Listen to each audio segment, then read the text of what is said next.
Olá, pessoal! Vamos estudar juntos a lição bíblica da ciência cristã? O tema desta semana é Denunciadas a necromancia antiga e a moderna, isto é, o mesmerismo e o hipnotismo. Em outras palavras, o tema é denunciadas qualquer forma de mal, né? Qualquer forma com que o mal se apresente, a ciência cristã expõe esse mal como uma farsa, né? Um sonho mortal, uma ilusão mortal, um hipnotismo. Né? Então vamos aqui no texto áureo de Zacarias 11, versículos, na verdade, Zacarias 13, 2. Assim diz o Senhor meu Deus, eliminarei da terra os nomes dos ídolos, e deles não haverá mais memória. E é um pouco estranho essa frase, mas existem inúmeras formas de idolatria no mundo. Cada ídolo, vamos dizer assim, teria um nome. Nessa época da Bíblia, né, existiam inúmeros povos ali, cada um tinha o seu próprio Deus, ou vários deuses. Né? E daí Deus está falando, eliminarei da terra os nomes dos ídolos, né? E deles não haverá mais memória. Então o que está implícito? Todos vão conhecer o verdadeiro Deus e se lembrar somente desse verdadeiro Deus, né? Que é espírito, né? Não é um ídolo.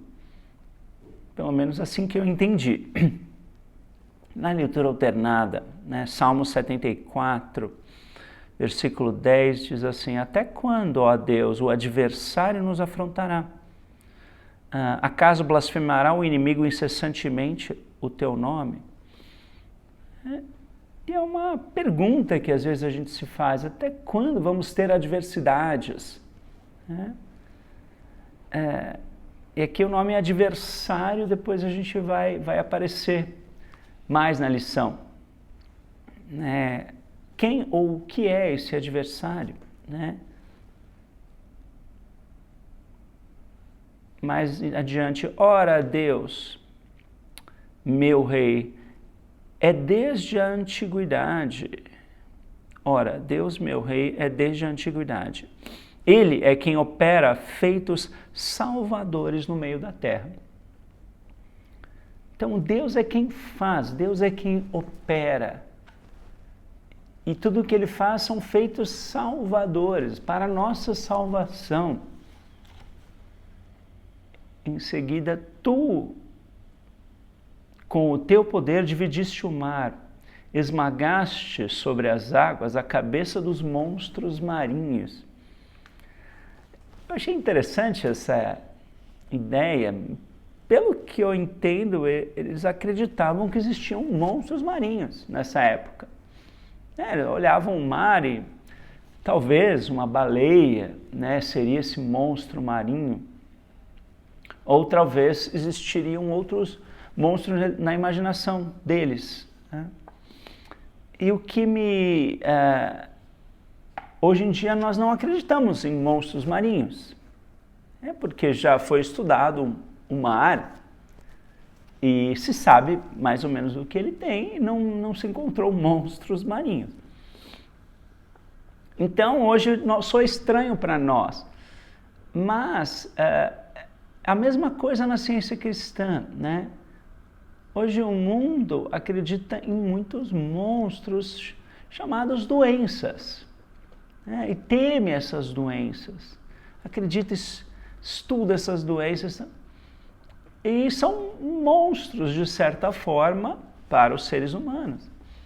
Daí vem a ciência cristã e fala, olha, na verdade todas essas doenças com inúmeros nomes diferentes e tal, são todos sonhos mortais, né?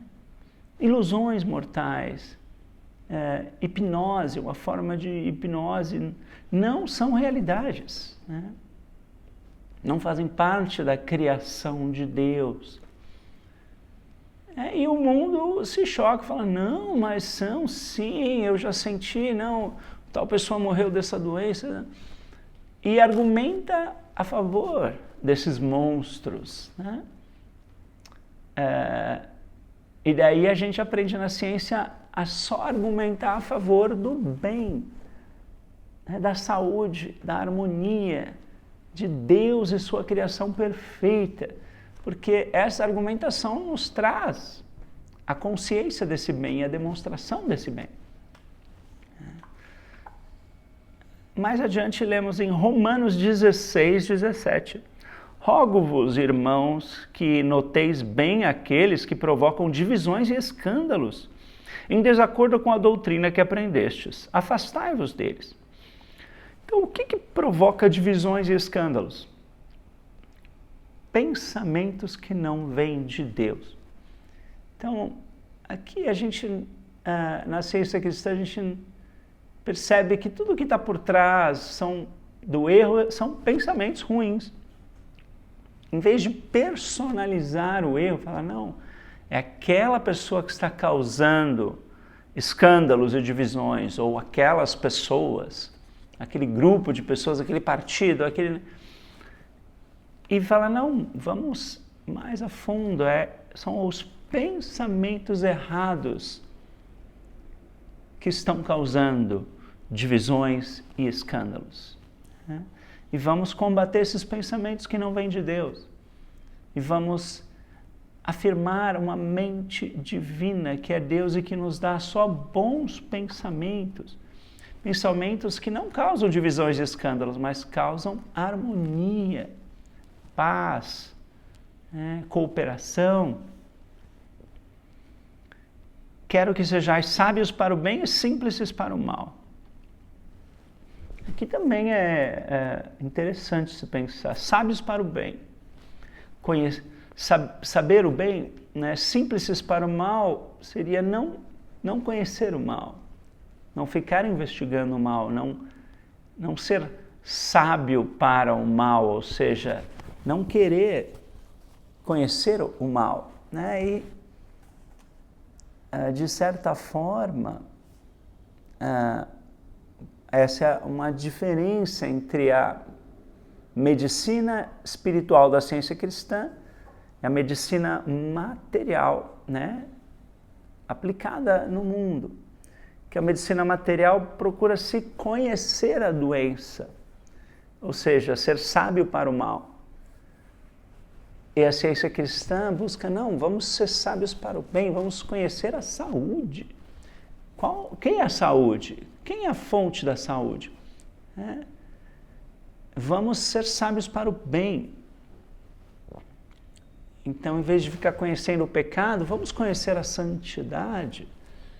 Qual é a fonte da santidade? É Deus. A mesma fonte da saúde é Deus. O que é a saúde? O conjunto de todas as qualidades divinas, harmonia, paz, beleza, perfeição, ordem, equilíbrio, tudo isso compõe a saúde e são qualidades que vêm de Deus. Então vamos compreender a fonte dessas qualidades e a permanência dessas qualidades e não aceitar que nada possa nos tirar essa saúde que Deus nos deu. Então vamos ser sábios para o bem e simples para o mal, ou seja, ignorantes do mal, não no sentido ruim, né? No sentido de não querer investigar o erro, o sonho, a ilusão. Vamos investigar a verdade, né? A verdade absoluta, que é Deus perfeito, o homem perfeito, né? A verdade que Deus criou. E o Deus da paz, em breve, esmagará debaixo de vossos pés a Satanás. Aqui a palavra Satanás vai aparecer muito, né, que na lição, e muitas pessoas acreditam que seja uma entidade chamada Satanás, né? Mas não é Satanás é um nome simplesmente para o adversário, para o erro, né? Tudo que é oposto a Deus, que se alega ser real, né? E a gente vai desvendar mais essa crença, né, numa oposição a Deus, que nada mais é que uma crença, né? A graça de nosso Senhor Jesus Cristo seja convosco. Vamos aqui para a seção 1. Êxodo 20, né, versículos 1 em diante, temos os 10 mandamentos aqui. Só que a lição só vai falar do 1, 2 e 3. Os 3 primeiros mandamentos. Que não terás outros deuses diante de mim. É uma frase só, e a senhora Ed chamava isso do seu texto favorito.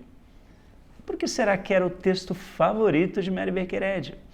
Porque tem muito significado, né? Eu gosto de pegar todos os sinônimos de Deus e substituir nesse mandamento. Não terás outras mentes diante de mim. Não terás outros espíritos diante de mim. Não terás outras almas, outros princípios, outras vidas, a não ser a vida que é Deus. Outras verdades, a única verdade é Deus. Outros amores, o único amor é Deus. Outros bens, né? Deus é o bem. Então não vamos acreditar que existam outros bens. O único bem verdadeiro é Deus. Né? Poder, Deus é o único poder, então não terás outros poderes diante de mim. E todos os mandamentos a gente enxerga como se fossem ordens, né? Deus falando isso para a gente, olha, você não pode fazer isso, né? Mas a gente também pode enxergar como uma realidade absoluta, né? Qual seria essa maneira de enxergar? É impossível ter outros deuses a não ser o único Deus, né? Então, mesmo que a gente quisesse ter outros deuses, nunca conseguiríamos, porque só existe um Deus verdadeiro. Então, não terás outros deuses, quer dizer, é impossível você ter outros deuses, porque só existe um Deus, né? Então a gente pode enxergar isso como uma realidade absoluta. Então, por mais que a mente mortal acredite em outros deuses, eles não existem. Na realidade absoluta só existe um Deus. Então não terás outros deuses, né? É um fato, não é um fato absoluto. Não farás para ti imagem de escultura. Aí como, né, ordem. O que isso significa? Claro que na época a gente sabe que existiam essas estátuas, deuses que eram adorados, né? Hoje em dia a crença é mais sutil, né? Essas imagens de escultura estão embutidas aí na nossa sociedade, às vezes a gente adora sem perceber, né? Por exemplo, o dinheiro. Muitas pessoas adoram o dinheiro, no sentido de que anseiam por dinheiro, só pensam em dinheiro, trabalham por dinheiro, acham que o dinheiro é o bem absoluto, né? Ou seja, existe outro bem a não ser Deus, né?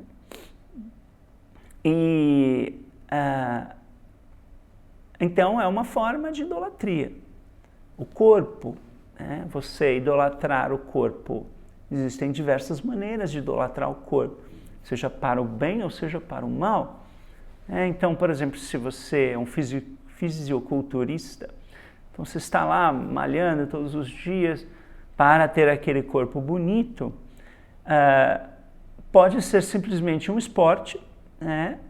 Mas dependendo do seu pensamento, pode se tornar uma adoração, né? Uma fixação, aquilo toma conta do seu pensamento, já vira quase que uma imagem de escultura, né? Como na época se adorava estátuas. E daí tem isso, você pode também adorar o corpo de outra pessoa, né? No sentido de desejar esse corpo, ter luxúria, assim, eu desejar sexualmente de uma maneira que aquilo também tome conta do seu pensamento, e pode ser uma forma de idolatria também.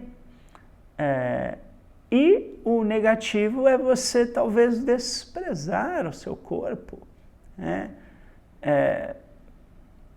seria ficar totalmente desgostoso com o corpo, aí, assim, ou simplesmente sofrendo pelo corpo, Então, se o corpo está te dando sofrimento na forma de dor, de desarranjo, e você está prostrado ante esse corpo que está te dando problemas, é uma forma de idolatria.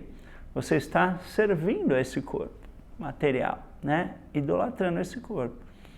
Então você vê que são formas muito sutis que hoje em dia não se chamaria de idolatria, mas na ciência cristã a gente busca essas sutilezas e ver o que é idolatria e o que não é.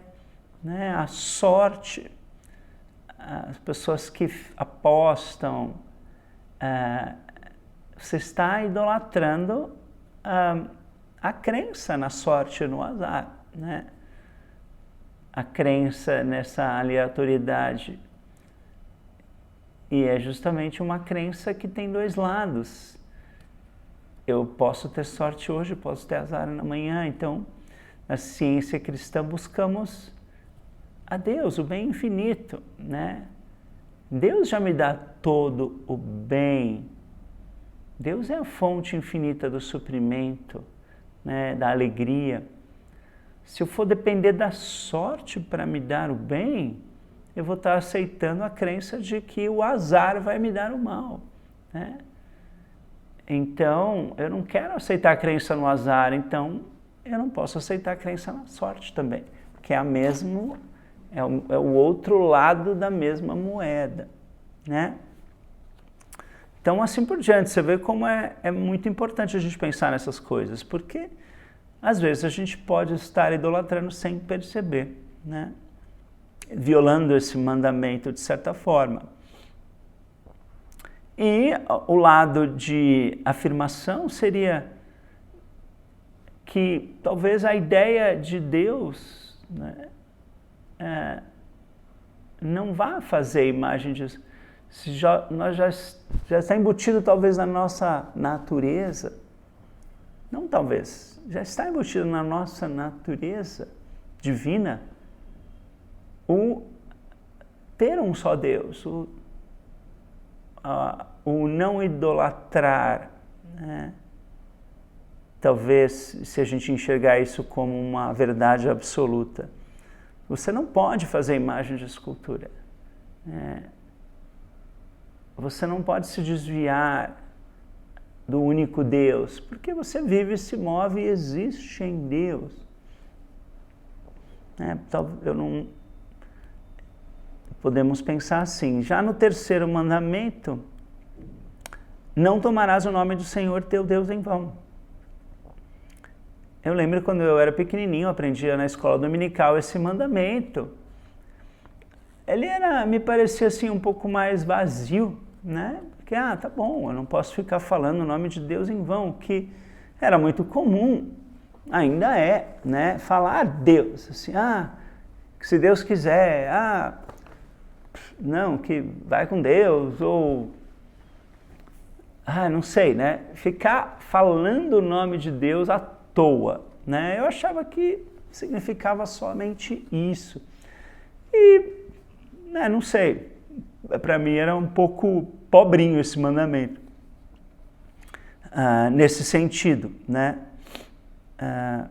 mas depois eu aprendi um significado muito mais profundo, Então, nome na Bíblia significa natureza, mas também pode significar caráter ou essência da pessoa. Então, naquela época, para os judeus e também, se não me engano, para os gregos, esse nome carregava a ideia da natureza da pessoa, da essência, do caráter da pessoa, né? Era o nome. Então, eu não posso tomar a natureza de Deus em vão, né? Eu não posso tomar no sentido de usar, né? Então, eu não posso usar a natureza de Deus em vão. Por exemplo, a natureza de Deus é amor. Então, eu não posso amar em vão. Se eu amo, isso jamais vai ser em vão, né? Porque expressar o amor de Deus não pode ser em vão, vai sempre resultar em algo bom, né? Mesmo que a gente não perceba ou não saiba, né, no que aquele amor resultou, mas expressar amor nunca é em vão, né? Então eu estou pegando a natureza de Deus, que é amor, e tomando e usando esse amor, dando esse amor, compartilhando esse amor. Isso não pode ser em vão, né? Ou seja, é impossível utilizar a natureza de Deus em vão. Então, por exemplo, a natureza de Deus pode ser a criatividade, né? Deus é o Criador, nós refletimos essa criatividade de Deus. E às vezes parece que utilizamos essa criatividade em vão, né? Como eu já mencionei outras vezes aqui. Eu refletindo essa criatividade, criei livros infantis e não consegui vender, ou não... parece que às vezes algo que a gente faz expressando as qualidades divinas não traz os resultados que a gente queria e parece que é em vão. Mas nunca é em vão refletir a natureza divina, né, as qualidades divinas. Mesmo que às vezes o mundo queira dizer para você que foi em vão, a gente tem que saber no coração que nunca é em vão refletir a Deus, né? Sempre vai ter bons resultados, mesmo que a gente não enxergue, né, humanamente. Então, é impossível utilizar a natureza de Deus sem bons resultados, né, ou em vão. Então, para mim, isso é o que significa o terceiro mandamento. Agora lemos em Salmo 143, versículo 1. Versículo 10. Ensina-me a fazer a tua vontade. Eu acho bonita essa oração, né? Porque, infelizmente, muitas pessoas oram de forma oposta, né?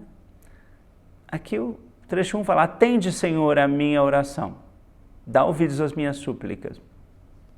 Na verdade, Deus não tem que atender nada e nem dar ouvidos a nós, né?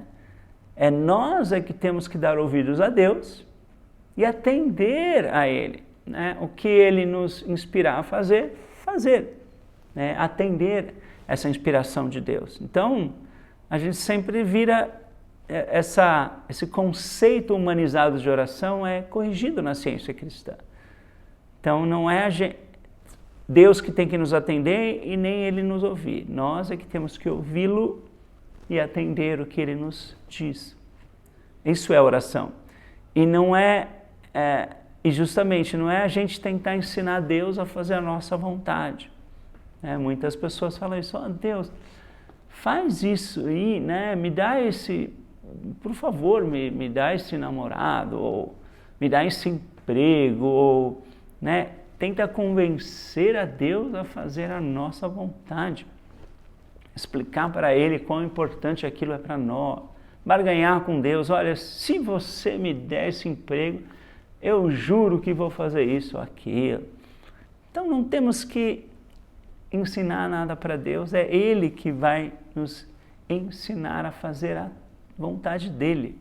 Por isso que eu acho bonito esse trecho. Ensina-me a fazer a tua vontade, pois tu és o meu Deus, a minha mente, o meu espírito, a minha alma. Guie-me o teu bom espírito. E no Mateus 6, versículo 9, um pedaço do Pai Nosso, né? Santificado seja o teu nome. Ou seja, a tua natureza, o teu caráter, a tua essência, né? E na página 93 do livro Ciência e Saúde com a Chave das Escrituras, lemos na ciência cristã a palavra Espírito como nome próprio é o nome do Ser Supremo. E na página 331, está implícito nas Escrituras que Deus é tudo em tudo. Inclusive eu li já na versão King James em inglês, tem um trecho que fala, né, God is all in all. Né? Essa palavra no inglês está lá, na Bíblia em inglês. Deus é tudo em tudo, não está só implícito, está claramente dito na versão em inglês. Né? Em português não está assim, mas está implícito que Deus é tudo em tudo, ou tudo em todos, ou todo em todos. Né? Deus está todo refletido em todos nós, né? Todo em todos também. Então, a palavra all pode ser ou tudo ou todos. E all in all, tudo em tudo, tudo em todos, todo em todos. As Escrituras também declaram que Deus é o Espírito, portanto, no Espírito tudo é harmonia e não pode haver desarmonia. Tudo é a vida e não existe a morte. Tudo no universo de Deus expressa Deus. Na página 228. Não existe poder a não ser o de Deus. É isso, é ter um poder, não terás outros poderes diante de mim. Não existe poder a não ser o de Deus. A onipotência tem todo o poder. E reconhecer qualquer outro poder é desonrar a Deus. Então, quando a gente reconhece, acha que o vírus tem poder, que o mosquito tem poder, que o político tem poder, a gente está reconhecendo qualquer outro poder. Isso está desonrando a Deus. Né? A onipotência tem todo o poder. Reconhecer qualquer outro poder é desonrar a Deus. Achar que o nosso chefe tem poder sobre nós, só Deus tem poder sobre nós. Pode parecer humanamente que o chefe manda em nós, ou tem poder sobre nós, pode nos despedir, pode nos prejudicar, mas se a gente está firme que só existe um poder, isso nos abençoa sempre. Né? Depois, na página 186, diz que o único poder do mal é se destruir por si mesmo. Então, realmente, o mal se autodestrói. Né? Mas, às vezes, ele demora. Né? Não é... a gente fica esperando o mal se autodestruir, mas a gente, na verdade, isso é o que para os sentidos materiais parece que está acontecendo. Está demorando para o mal se autodestruir, mas para a realidade divina ele nunca existiu. Né? Nunca existiu o mal. É só um sonho mortal. É uma ilusão mortal. Então, o único poder do mal é se destruir por si mesmo. Ele nunca pode destruir nem sequer uma partícula do bem. Isso é muito importante, às vezes precisamos reivindicar isso. Como, de certa forma, eu já contei esse testemunho, mas na viagem que eu fiz recentemente com a minha família, né, para a Europa, havia muitas, ali às vezes aparecia alguma sugestão de que essa viagem podia ser estragada, né? O mal falava, eu sou real, eu vou estragar a sua viagem. Né? Seja na forma de um resfriado que apareceu, ou um desarranjo intestinal, ou a minha sobrinha que machucou o pé. Eram várias alegações do erro ali, falando, eu sou real, eu vou destruir sua viagem. Né? E eu tinha que reivindicar em minhas orações, minha família, né, que o mal não pode destruir o bem. Né? Ele nunca pode destruir nem sequer uma partícula da harmonia, da paz, né, da bênção que é essa viagem para nós. Então precisamos defender a nossa posição e não aceitar, né? Porque os sentidos materiais estão gritando, falando, eu sou real sim, eu vou destruir a sua experiência. E a gente fala, não, não é real, né? Deus é a única realidade, é o único poder. Eu não vou aceitar a crença de que o mal possa se infiltrar na minha experiência e prejudicar a minha experiência, né? O mal não pode destruir nem sequer uma partícula do bem que Deus me dá, né? Então, isso em nossas orações precisamos defender, nos defender, né, com essa verdade. Aqui eu senti no seção 2, em Jeremias 16, 20. Acaso fará o homem para si deuses que de fato não são deuses? É o que a idolatria acontece, quando você acredita em um outro poder que de fato não é poder, porque só Deus é poder, né? Na 1 de João 4, 1 e 6. Amados, não deis crédito a qualquer espírito. Aqui eu penso em espírito como pensamentos, né? Não deis crédito a qualquer pensamento que apareça na sua consciência. Antes, provai os pensamentos se procedem de Deus, porque muitos falsos profetas têm saído pelo mundo fora. Então, é uma pergunta que a senhora Ed recomenda que a gente faça, né? Se a gente está em dúvida sobre algum pensamento que está ali na nossa consciência, né? A gente pergunta, esse pensamento veio de Deus ou não?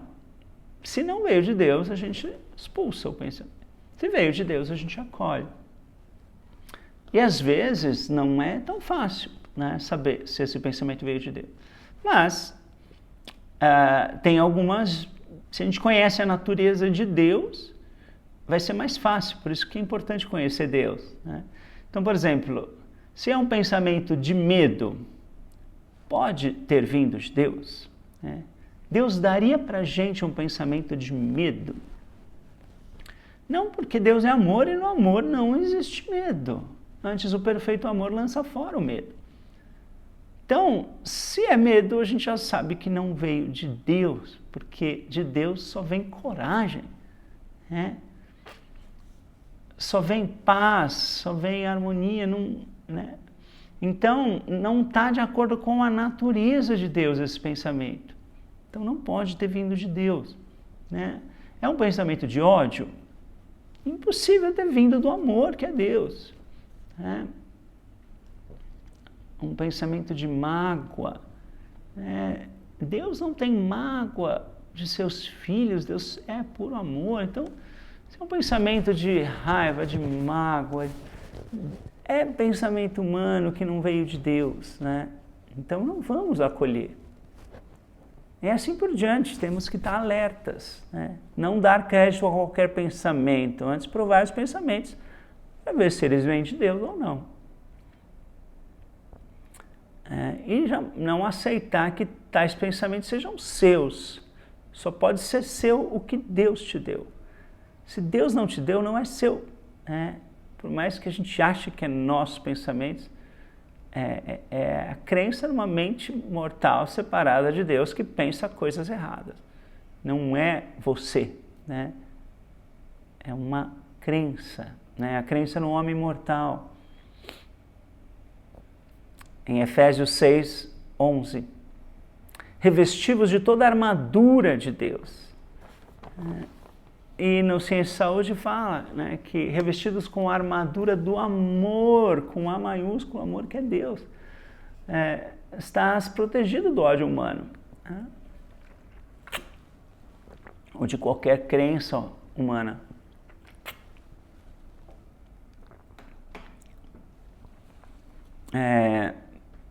Revestivos de toda a armadura de Deus para poderes ficar firmes contra as ciladas do diabo. Aí parece diabo também, não é uma entidade, são ciladas do mal, né? As alegações do mal que aparecem na nossa experiência, né? Porque a nossa luta não é contra o sangue e carne, mas contra os principados e potestades, contra os dominadores deste mundo tenebroso, contra as forças espirituais do mal nas regiões celestes. Então, o que para mim isso significa? Nossa luta não é contra pessoas, né? Mas contra crenças e medos. Então, o que prejudica o mundo são as crenças, os medos. Por exemplo, a crença de que dinheiro é o bem. Então, as pessoas têm ganância. Às vezes são tentadas a ser desonestas para ter mais dinheiro. Então, não é a pessoa, é a crença que a gente vai lutar, né? Se a gente vence essa crença, né, de que bem é matéria e que é justificável ser desonesto para ter mais matéria, né? É isso que está por trás de tantos roubos, né, tantas coisas ruins, tantos desvios de dinheiro, né, esquemas de corrupção. E também a nossa luta é contra a mente mortal, né? A crença numa mente separada de Deus. Então não é contra pessoas, é contra a crença, né, em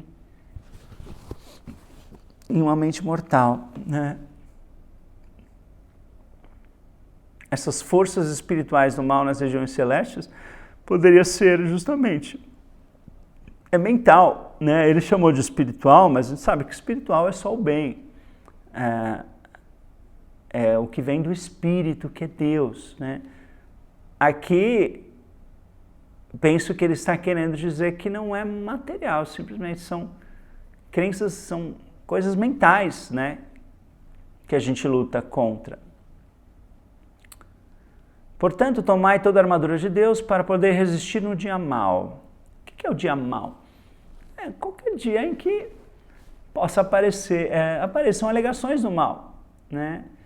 E que essa própria alegação de um dia mau é uma alegação do erro. Não existe, para Deus, né, não existe dia mau, só existe dia bom, porque Ele é a fonte infinita do bem, né? Então, tem o trecho da Bíblia, este é o dia que o Senhor fez, regozijemo-nos e alegremo-nos nele. Então, existe algum dia que o Senhor não fez, né? Então, não existe dia mau, é só a alegação do erro e que aparece ali, que parece que é um dia mau, né? Parece aos sentidos materiais. E depois de ter desvencido tudo, permanecer inabaláveis, né? Que lindo isso, a gente vencer tudo e ainda permanecer inabalável. Temos esse direito, né? Deus nos dá as qualidades divinas do domínio para vencermos tudo e para permanecermos inabaláveis. Estai, pois, firmes, cingindo-vos com a verdade. Então a gente está se vestindo com a verdade, né? Vestindo-vos da couraça da justiça, embraçando para sempre o escudo da fé, com o qual podeis apagar os dardos inflamados do maligno. E aqui a palavra maligno, qualquer coisa que não venha de Deus, né? Não é uma entidade. É a mentira e o mentiroso e pai da mentira, né? Então, esses dardos inflamados do maligno, né? Qual que é a alegação do mal, né? Em Ciência e Saúde, página 104, lemos: a ciência cristã vai ao fundo da ação mental. Então, a maioria das pessoas acha que a ação é física, é material. E a ciência cristã vai ao fundo da ação mental, né? E revela a teodiceia, segundo a qual toda a ação divina é correta, por ser a emanação da mente divina. E por conseguinte revela que é errada a chamada ação contrária. O mal, o ocultismo, a necromancia, magnetismo animal e hipnotismo. E aqui a palavra teodiceia, eu fui olhar no dicionário de 1828, né, Webster, estava dizendo a ciência de Deus, ou a teologia metafísica. Mas daí, no nosso estudo, a minha mãe também falou que a palavra teodiceia significa tudo o que Deus faz é certo. Então seria esse conceito que a ciência cristã adota. Tudo que Deus faz é certo, né? Ele não fez a doença, ele não fez o pecado, não fez nada de ruim, por isso não faz parte da realidade absoluta, né? E na página 447, expõe e denuncia as alegações do mal e da doença, sob todas as formas. Então, como eu falei, qualquer alegação do mal, a gente expõe e denuncia, fala, isso é uma alegação do mal, nada mais do que uma alegação do mal, né? No nada querendo ser algo, né? E a gente não vai deixar, não acreditar que é algo, né? Não vai se abalar com esse nada querendo ser algo. Então, expõe e denuncia as alegações do mal e da doença sob todas as formas, mas compreende que nelas não há nenhuma realidade, né? Então parece até que é contraditório você expor, mas saber que é irreal. Então por que você vai expor? Porque é justamente, se a gente não expõe e denuncia como irreal, a gente aceita, né? Então, por exemplo, uma dorzinha aparece no corpo. Não é ficar sem fazer nada. A ciência cristã não é nada, não. A gente tem que falar, essa dor é uma mentira, é um falso testemunho dos sentidos materiais. Eu estou expondo e denunciando. Não faz parte do meu ser, da minha existência. Deus não mandou, não tem causa. Deus é a causa única e Deus só manda saúde e harmonia. Então, Deus não mandou essa dor.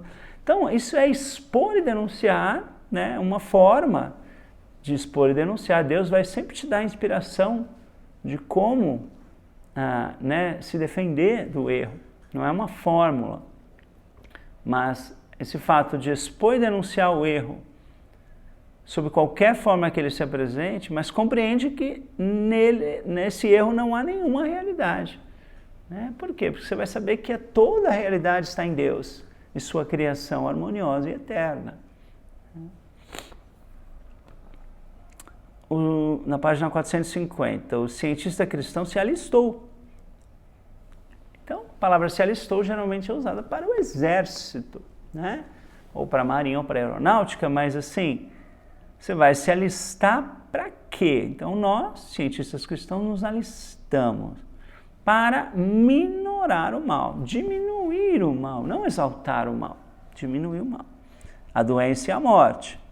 E nós os venceremos por compreender que eles são o nada e que Deus, o bem, é tudo, né? Olha que bonito essa frase. Nós somos do exército de Deus, né? Nos alistamos para diminuir o mal, a doença e a morte. Na seção 3, lemos na primeira epístola de Pedro, sede sóbrios e vigilantes. Isso é importante, né? Estamos sempre sóbrios e vigilantes.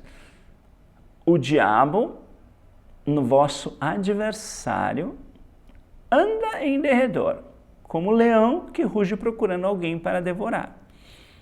Então aqui, mais uma vez, alguém pode alegar, olha, mas a Bíblia está falando que o diabo é real.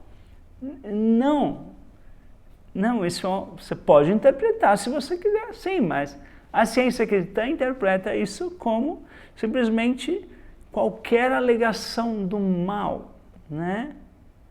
Então, se a gente não está alerta, a gente aceita essa alegação. É como se fosse um leão em derredor querendo nos morder, né? É só uma figura de linguagem que ele está usando. Não significa que ele acredita numa entidade igual em poder que Deus, chamada diabo, que está ali para te prejudicar, né? Só significa que ele está alertando, olha, não aceite, fique alerta, porque parece que existe essa entidade chamada diabo, mas não existe, né? Ele alega ser verdadeiro, é um mentiroso e pai da mentira. A principal mentira que ele fala é: eu sou real. E a principal mentira é que a gente não pode acreditar, né? A gente vai só acreditar na verdade. Deus é a única realidade absoluta, a única entidade. Deus e sua criação perfeita, né? Deus não criou todo o seu universo em harmonia e depois vamos colocar ali um diabo para prejudicar a minha criação que eu tanto amo. Não, né? Deus não criou o diabo, nem ele se criou sozinho, é só uma mentira, só o mentiroso e pai da mentira, né? Em João 8, 12 em diante, né, aqui os fariseus objetaram, né, a Jesus e falaram: tu dás testemunho de ti mesmo, logo teus testemunhos não é verdadeiro. E respondeu Jesus: posto que eu testifico de mim mesmo, meu testemunho é verdadeiro, porque eu sei de onde vim e para onde vou. Então, eu fiquei pensando, eu sei de onde vim e para onde vou. Você sabe de onde você veio e para onde você vai? A gente costuma pensar, eu sei que eu vim de Deus, eu fui criado por Deus, na sua imagem e semelhança, eu sei de onde vim, mas e para onde eu vou? A gente sabe para onde a gente vai? Eu fiquei pensando nisso. E a resposta que eu tive foi: eu sei, eu vim de Deus e vou para Deus, porque eu vivo, me movo e existo em Deus. Então eu não posso ir para nenhum outro lugar a não ser para a onipresença de Deus, né? Então eu estou permanentemente na onipresença de Deus. Então eu vim de Deus e vou para Deus. Então eu também sei de onde vim e para onde vou, né? Eu achei interessante a gente afirmar isso. Eu sei de onde vim, sei para onde vou. Assim como Jesus tinha essa certeza, nós também podemos ter, né? Porque às vezes a gente alega uma certa incerteza em relação ao futuro, né? Por exemplo, um pensamento que possa... Será que você vai estar vivo amanhã? Eu sei, porque eu vim da vida e vou para a vida. E estou permanentemente na vida que é Deus. Então, eu vou estar vivo amanhã. Eu vou estar vivo depois de amanhã e para sempre, porque Deus é a minha vida, né? Então, eu sei para onde eu vou. Eu vou para a vida, né? E eu vim da vida. E eu existo, me movo vivo, me movo e existo na vida que é Deus, né?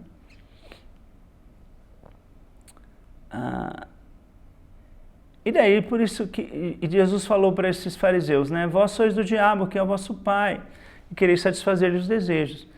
Também, assim, parece bem agressivo o que ele falou para essas pessoas, né? A gente fala de seguir o exemplo de Jesus, mas eu não recomendaria você falar isso para alguém. Olha, você é do diabo, que é vosso pai, e não sei o quê. Jesus foi bem duro aqui e parece que ele está atacando pessoas. Mas se a gente entender que ele está atacando uma forma de pensar, né? Essa forma de pensar é do diabo, né? E vem do diabo, quer dizer, é o vosso pai, vem da mente mortal, né? E você quer satisfazer essa forma materialista de pensar, né? E daí ele denuncia esse diabo. Olha, ele foi homicida desde o princípio. Por quê?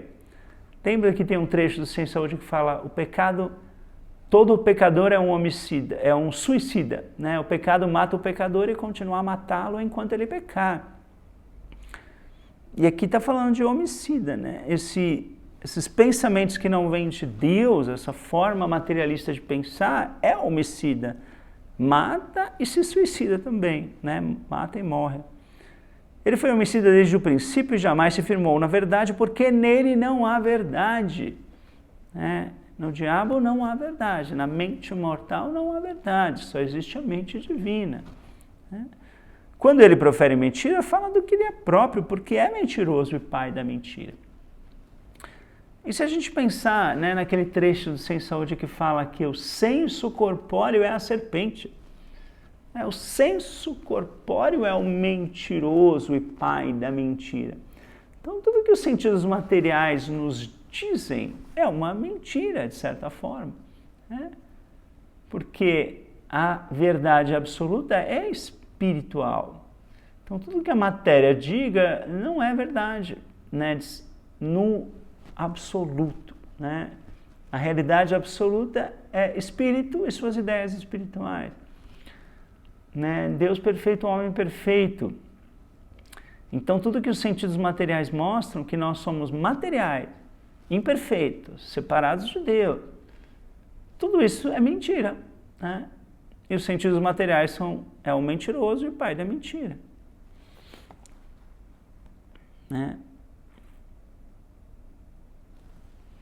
Vamos aqui para o próximo trecho, no primeiro livro dos Reis, 5:4. A mim, ó Senhor meu Deus, me tem dado descanso de todos os lados. Não há nem inimigo, nem adversidade alguma. Olha a diferença desse pro 1 Pedro, né? Que ele está falando, olha, o diabo está em tudo, está ali, pronto para te devorar. Não, né? Fica alerta. É importante. Vamos dizer assim, isso é o que o mundo está dizendo, que existe perigo por todos os lados, é importante ficar alerta. E aqui, já no primeiro livro dos Reis, mostra que o pensamento dele já está mais elevado. Olha, Deus é tudo. Não existe esse adversário ao derredor. Só existe o bem infinito ao nosso redor. Né? Só existe o amor infinito, a verdade, né, ao nosso redor. Então, isso é um estado mental em que você está percebendo a realidade absoluta, onde não existe perigo. Né? Só existe o amor de Deus. O Senhor, meu Deus, me tem dado descanso de todos os lados. Não há inimigo, nem adversidade alguma. E aqui na página 580 do Ciência e Saúde, lemos a definição de adversário. Né? Adversário é aquele que se opõe, nega, contesta, não aquele que constrói e sustenta a realidade e a verdade. Então, quando eu li isso, pensei, será que eu estou sendo adversário de alguém? Ou de alguma... Quando a gente...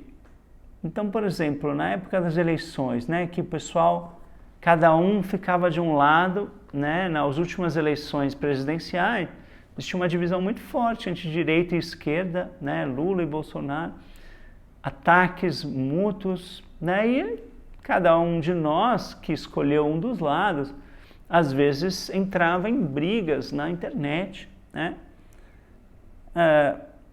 Isso não promovia desarmonia no país. Né? Então, de certa forma, quem entrava nesses embates estava sendo um adversário.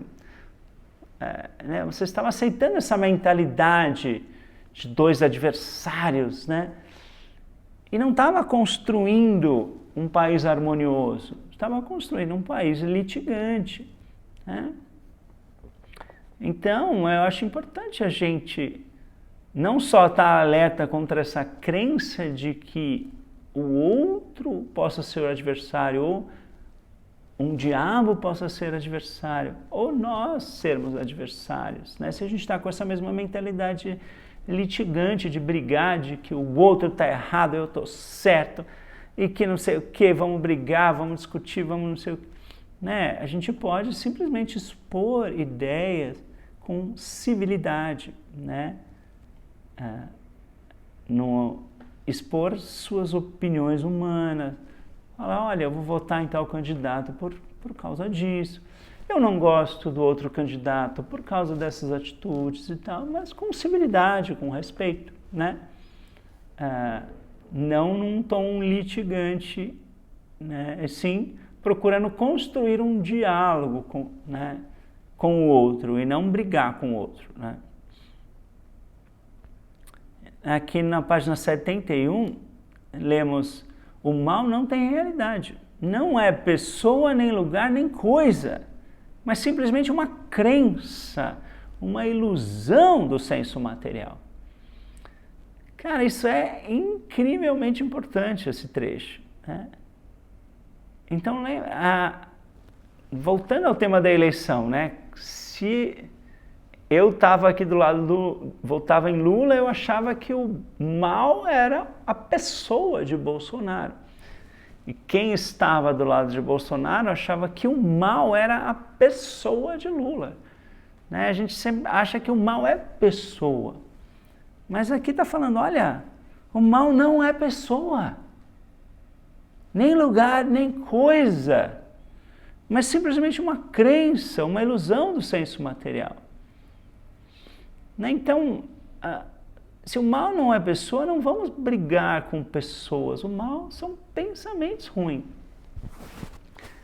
Então, né, se você acha que o outro político está trazendo pensamentos ruins para o jogo, atitudes ruins para o jogo político, né, você denuncia o erro, mas o ideal seria a gente separasse o erro da pessoa, né?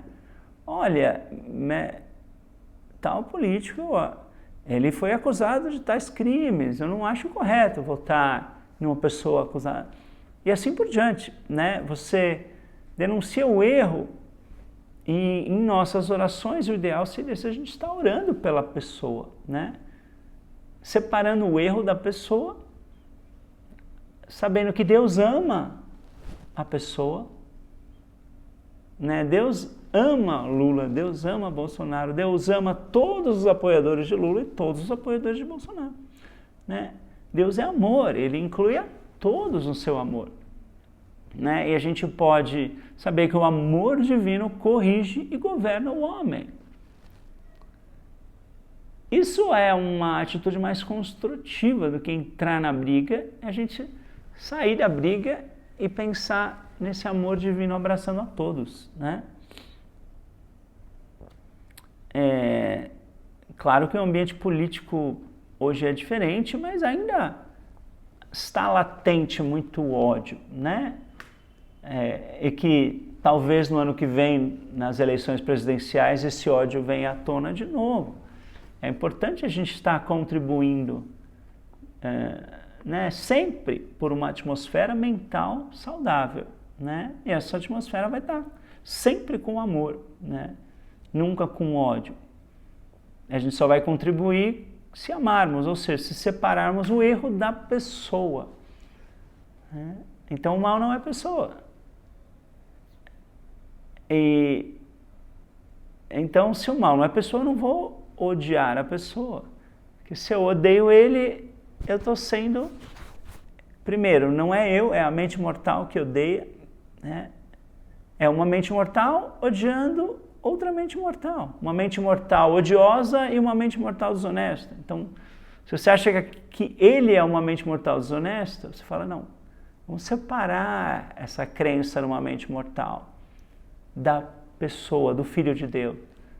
Ele é um Filho de Deus, a mente dele é a mente divina.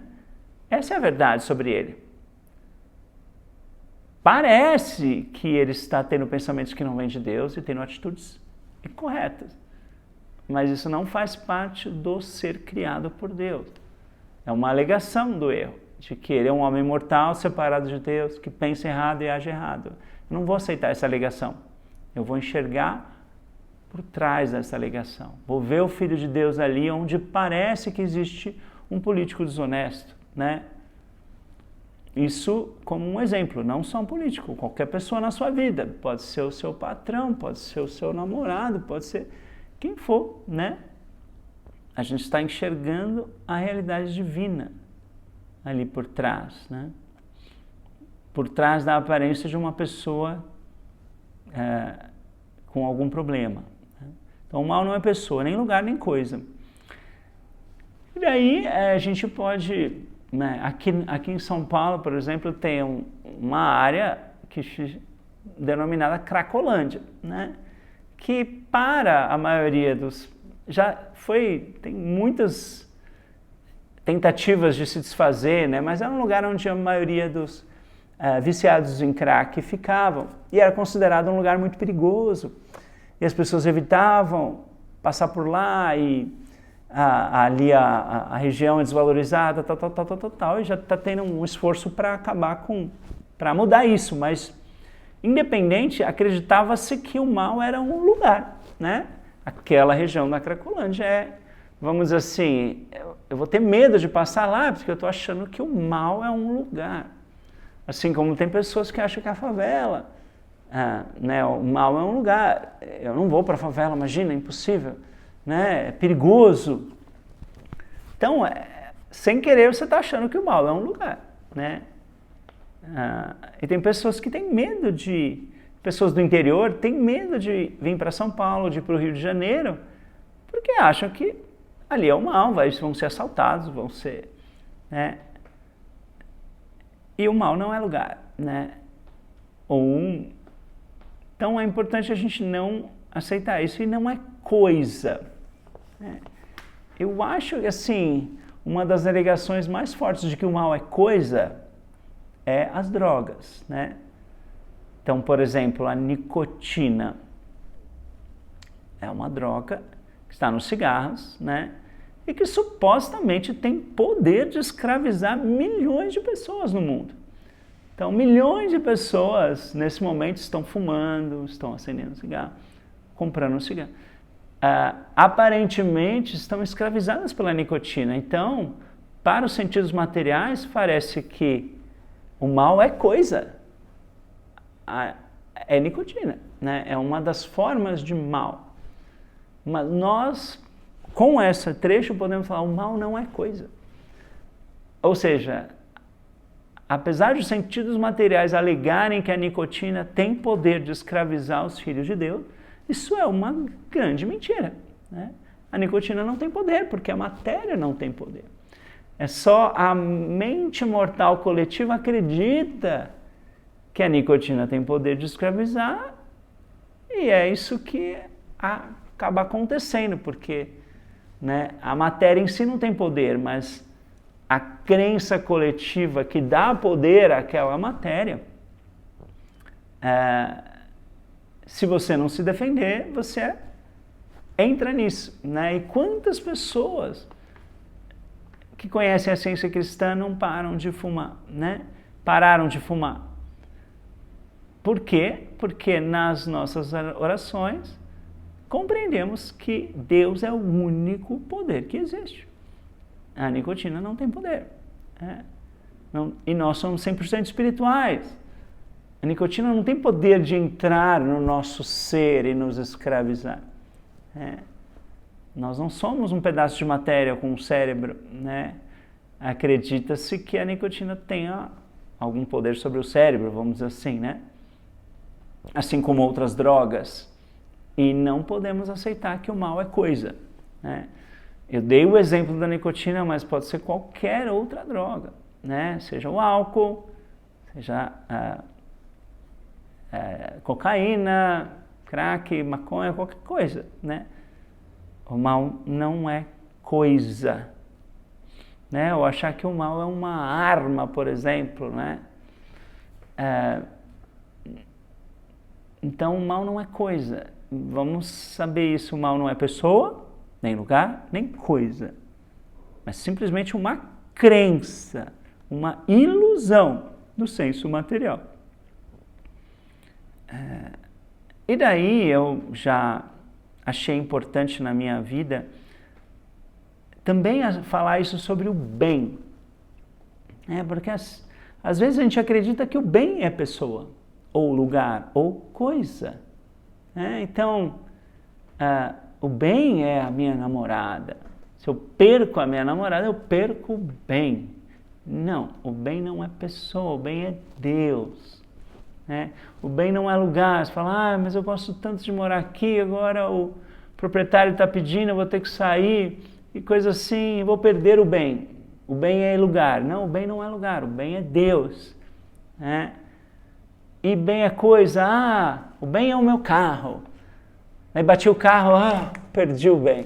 Não, o bem é Deus, o bem não é coisa. né? Então, é a mesma importância de saber que o mal não é pessoa, nem lugar, nem coisa, é saber que o bem não é pessoa, nem lugar, nem coisa. O bem pode ser refletido por uma pessoa, por um lugar ou por uma coisa, mas o bem não é aquela pessoa, nem o lugar, nem a coisa. Então, claro, cada um de nós reflete o bem. Um lugar, né, bem cuidado reflete o bem. E uma coisa também, né, um carro, qualquer outra propriedade, é um reflexo do bem, um reflexo do suprimento na nossa vida, mas não é o bem, né? O bem é Deus. Se a gente tem essa consciência firme, isso é uma bênção para a nossa vida, né? Nos livra de sofrimentos, né? Nos livra de medo de perder o bem, né? Que tem pessoas que têm medo, né, de constante de perder ou o namorado, ou perder, né, uma propriedade, ou ser assaltado, ou não sei o que, assim, eu vou perder o bem. Não, é impossível você perder Deus, né? Deus é seu para sempre. E você nunca vai perder o bem, porque você nunca vai perder a Deus. Então, na página 330, lemos: a noção de que tanto o mal quanto o bem sejam reais é uma delusão do senso material, que a ciência aniquila. E daí, vale a pena a gente pensar, olha, falou que o mal é uma ilusão e depois falou que o mal é uma delusão. E qual é a diferença entre ilusão e delusão? Né, é sutil. Delusão significa delírio, é algo fora da lógica, né? Então, ilusão, né, algo irreal, né? Então é sutil só a diferença. A noção de que tanto o mal quanto o bem sejam reais é uma delusão, é um delírio, algo fora da lógica, porque o mal é oposto ao bem.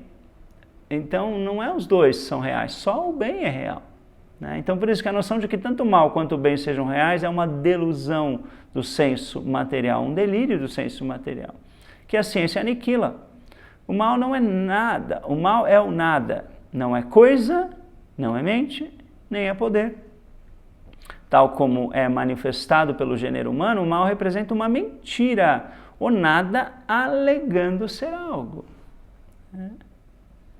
E daí tem vários exemplos, você apresenta luxúria, desonestidade, egoísmo, papapá. Mas aqui eu pensei, como que o nada pode alegar ser algo? Nada é nada, né? Mas essa é justamente vamos dizer, o paradoxo, né, do mal. É o nada, vamos dizer, o único suposto poder que ele tem é de alegar ser algo. E o nosso privilégio é não acreditar nessa alegação, né? Não aceitar essa alegação. É pôr o nada no lugar dele, ali na ilusão, no nada, né? No sonho, não acreditar nessa alegação, né? Então é nada mais que o nada alegando ser algo. Então qualquer sintoma de doença, qualquer alegação de falta, né, de mal em qualquer forma com que ele se apresente, é simplesmente um nada alegando ser algo. E aqui essas várias coisas que ela está denunciando aqui, né, luxúria, desonestidade, o original diz egoísmo, né, e não amor ao ego, egoísmo, inveja, hipocrisia, calúnia, ódio, roubo, adultério, assassino, demência, loucura, inanidade. Primeiro, inanidade, eu fui pesquisar o que é, no original é vazio, vacuidade.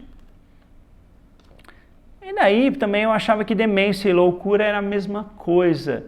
Daí ontem, antes de ontem no nosso estudo, a minha mãe falou, olha, não, demência é diminuição da capacidade mental. Então, demência seria diminuição da capacidade mental, loucura seria uma perda, né, da capacidade mental, inanidade seria esse vazio, né? Então tem pessoa que ficam nesse vazio, né? Parece que não tem nada ali na cabeça dela. Então seria a inanidade. É uma das milhares de alegações do erro, simplesmente não tem realidade. Né? Porque a mente divina não está vazia, ela está cheia de pensamentos bons. E a nossa mente é a mente divina. Aqui na página 469 é a definição de mente, né? No glossário, não, no recapitulação. É muito bonito o exterminador do erro. É a grandiosa verdade de que Deus, o bem, é a mente única. E de que o oposto hipotético da mente infinita, chamado diabo ou mal, não é a mente, não é a verdade, mas é um erro, sem inteligência nem realidade. E eu acho importante, pensar nessa definição e às vezes substituir por outras coisas também, porque o exterminador do erro é o que a gente quer, exterminar o erro. E o que extermina o erro? A grandiosa verdade de que Deus, o bem, é a mente única. E que o oposto hipotético da mente infinita, a gente pode substituir, chamado mente mortal, chamado uma mente separada de Deus que acredita no erro, teme o erro, sofre com o erro, né? Isso é o oposto hipotético da mente infinita, né? Chamado mente mortal. Né? Não é a mente, não é a verdade. Não é a verdade a meu respeito nem a respeito de ninguém. Mas é um erro, sem inteligência nem realidade. Então é muito importante a gente orar com esse trecho. Né? Na página 102, a ciência cristã despoja o reino do mal. Não existe reino do mal, mas às vezes parece que sim, né? A ciência cristã despoja o reino do mal e promove no mais alto grau o afeto e a virtude nas famílias e, portanto, na comunidade. Vamos aqui para a seção 4. A primeira de João 3:8. Para isso se manifestou o Filho de Deus, para destruir as obras do diabo. E quando eu li isso essa semana, eu acrescentei, para isso se manifesta em mim o Filho de Deus, ou o Cristo, para destruir as obras do diabo. Então o Cristo se manifesta em cada um de nós, para destruir as obras do diabo, né? Ou as obras do mal, né? Em Mateus 12:22, né? Tem a história que então lhe trouxeram para Jesus um endemoniado cego e mudo, e ele o curou, passando o mudo a falar e a ver. Né? E a multidão se admirava e dizia, é este porventura o filho de Davi? Mas daí os fariseus, ouvindo isso, murmuravam, este não espere demônios, senão pelo poder de Beelzebul, o maior dos demônios. Aí, a gente já leu essa história um monte de vezes, né? Mas o que eu pensei hoje, lendo,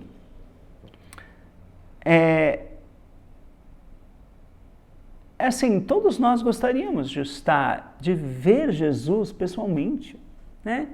O que a gente não daria para estar ali vendo isso, né? Vendo Jesus curar? E esses fariseus estavam ali. Eles viram Jesus curar e mesmo assim inverteram essa bênção, acharam que era o mal se manifestando, em vez de o bem. Isso é bem próprio dessa crença na mente mortal, né? Inverte as coisas, não enxerga o bem onde existe o bem, e enxerga o mal, né? Às vezes onde só existe o bem ali. Então é uma manifestação maravilhosa do bem que aconteceu ali, e mesmo assim, tinha mentes mortais que enxergaram o mal, né? E é o que a gente se assusta quando isso acontece conosco, né? Como eu já falei aqui, eu já escrevi muitos livros infantis que para mim são uma clara manifestação do bem, né? Uma clara inspiração divina. Deus me deu uma inspiração para escrever essa história, que ficou ótima, e eu mandava para as editoras e elas não enxergavam as qualidades, né? me rejeitavam sumariamente. E eu, para mim, me identifico. Assim como, se Jesus foi rejeitado, cara, imagine nós, né? Para mim, essa mesma mentalidade de não conseguir enxergar o bem, onde o bem está claro e evidente, né? Isso pode acontecer na nossa experiência humana. Assim como alguém que não enxerga nossas qualidades, né? Quando vamos fazer uma entrevista de emprego, ou às vezes estamos interessados amorosamente em uma pessoa e ela não corresponde, né? Pode ser isso aqui, né? Essa mesma mentalidade que não enxerga o bem, né? E a gente pode orar, né? Para falar, não, só existe mente divina aqui, né? Eu vou ver o Cristo na outra pessoa e a pessoa vai ver o Cristo em mim, né? É impossível.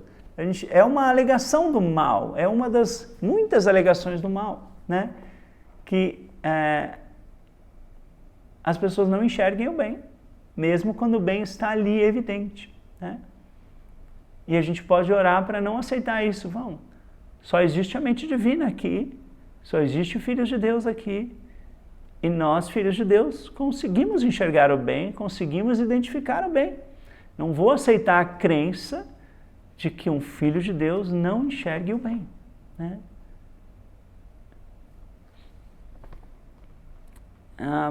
Em Tiago 4,7, sujeitai-vos, portanto, a Deus, mas resisti ao diabo, e ele fugirá de vós. Então, olha que interessante, muitas pessoas, ou a gente sem querer, faz o oposto, a gente se sujeita ao diabo e resiste a Deus, né? Isso acontece também, é como esses fariseus resistiram a Deus, né? Ou uma manifestação de Deus, né? Através de Jesus. Era o amor de Deus se manifestando através de Jesus. O poder sanador de Deus ali se manifestando, e eles rejeitaram, né? Em vez de resistir ao mal, eles resistiram ao bem, né? Então, e às vezes a gente vê quando a gente quer compartilhar a ciência cristã com alguém. Então, por exemplo, um amigo nosso está doente. E a gente fala, olha, existe uma ciência cristã que é um método de cura espiritual, que não utiliza remédios, que você não vai gastar dinheiro, você não vai ficar na fila, você não precisa fazer nada doloroso, você só precisa ler um livro com o pensamento aberto, né? E essa verdade divina que está no livro pode te curar, né? E a pessoa, não. Ou seja, ela está se sujeitando ao mal e resistindo ao bem, né? E aqui o Tiago está falando, olha, sujeitai-vos ao bem, sujeitai-vos, portanto, a Deus, mas resisti ao mal, e ele fugirá de vós. Né? Então, você vê que a mente mortal às vezes faz o oposto, né? Resiste ao bem, a Deus, e se sujeita ao mal. Essa doença é real, eu vou sofrer aqui pra caramba, porque peguei essa doença, o que eu posso fazer? Ou seja, está se sujeitando à doença, está resistindo a Deus, né? Então, também é a crença numa mente mortal separada de Deus, que resiste a Deus e aceita o mal, né? É só crença, não é a realidade. Então, podemos orar por essa pessoa que aparentemente está resistindo ao bem, sabendo, olha, verdadeiramente a mente divina.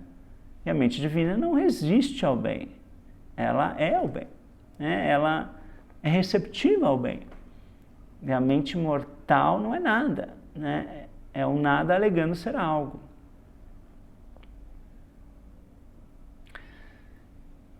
No página 135, lemos, quando Cristo expulsou o demônio da mudez, aconteceu que, ao sair o demônio, o mudo passou a falar. Daí eu pensei nesse demônio da mudez, que parece ser algo que não nos afeta, né? Mas, bom, cada pessoa que está numa reunião de testemunhas da ciência cristã tem um testemunho para compartilhar, mas fica tímido, não levanta, não dá o testemunho, é o demônio da mudez. Né? Quando você tem que falar e não fala, é como se você estivesse sendo possuído pelo demônio da mudez. Né?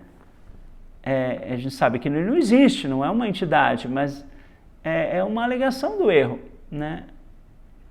E o Cristo expulsa o demônio da mudez. Ou seja, o Cristo nos inspira a falar quando precisamos falar, assim como nos inspira a ficar quieto quando é melhor ficar quieto. Né? Então, nem sempre é melhor falar. Às vezes é melhor ficar quieto, claro, independe da situação. Mas quando Deus nos inspira a falar, vamos falar. Né? Não vamos deixar o demônio da mudez nos calar. Né?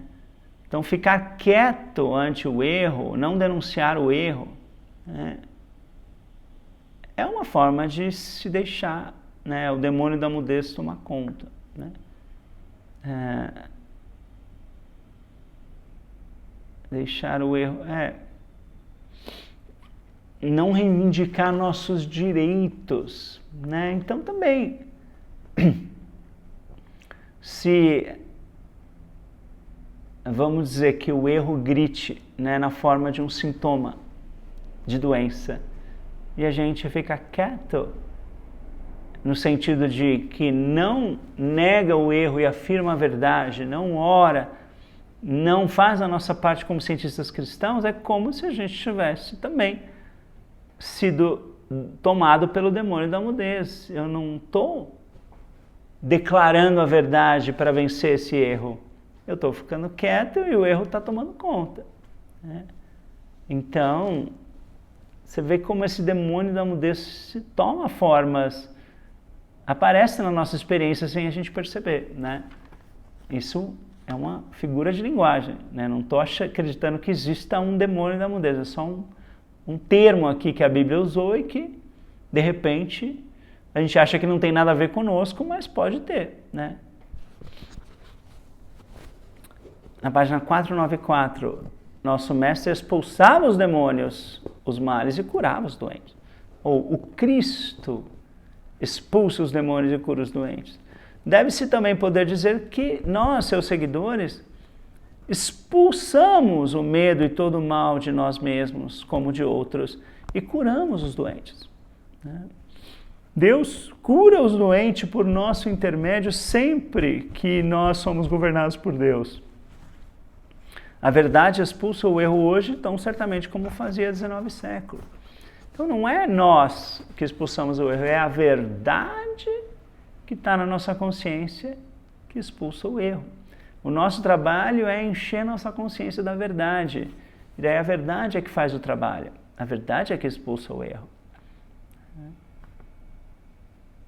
Aqui temos a definição de diabo, né, na página 584.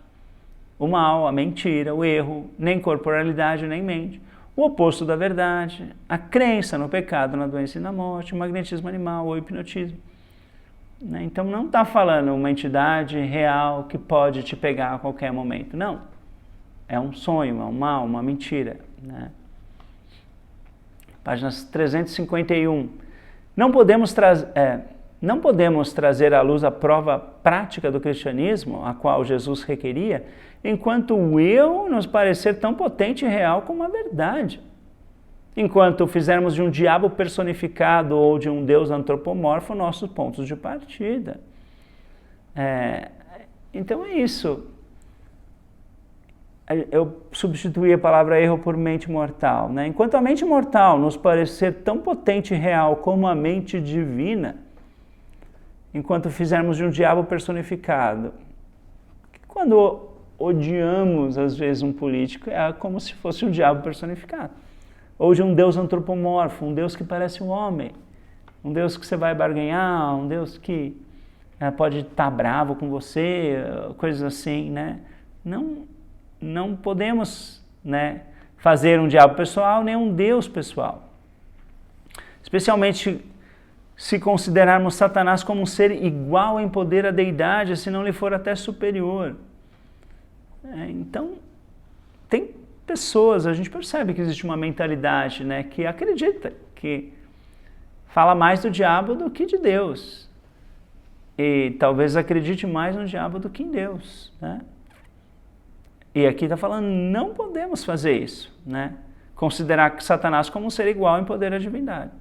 Tais pontos de partida não são nem espirituais nem científicos. Por isso, não podem levar à prática da regra do espírito na cura cristã, que prova a nulidade do erro, da desarmonia, demonstrando que a harmoniosa verdade inclui tudo. Então, essa harmoniosa verdade nos inclui a todos, né? Sem exceção. Página 446. Resistindo ao mal, tu o vences e provas sua nulidade. Não são os chavões humanos, mas as beatitudes divinas que refletem a luz e o poder espirituais que curam os doentes.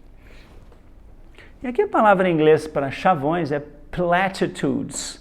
Eu fui procurar no dicionário, que significa banalidades, clichês.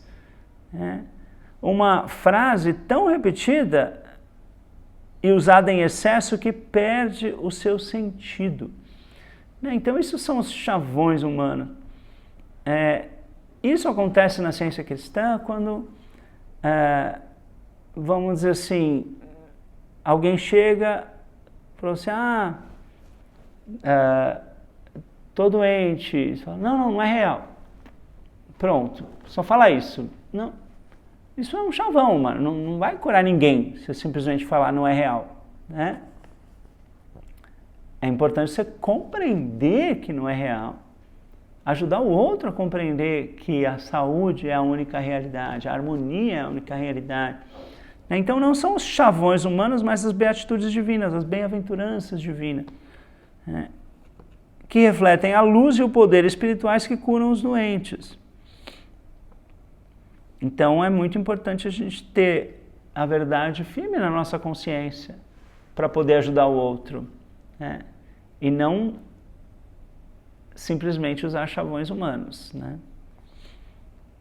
Na página 390, eleva-te na força consciente do Espírito da Verdade para derrubar o argumento da mente mortal.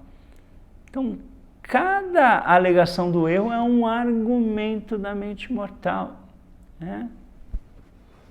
Isto é, da matéria que se alinha contra a supremacia do Espírito.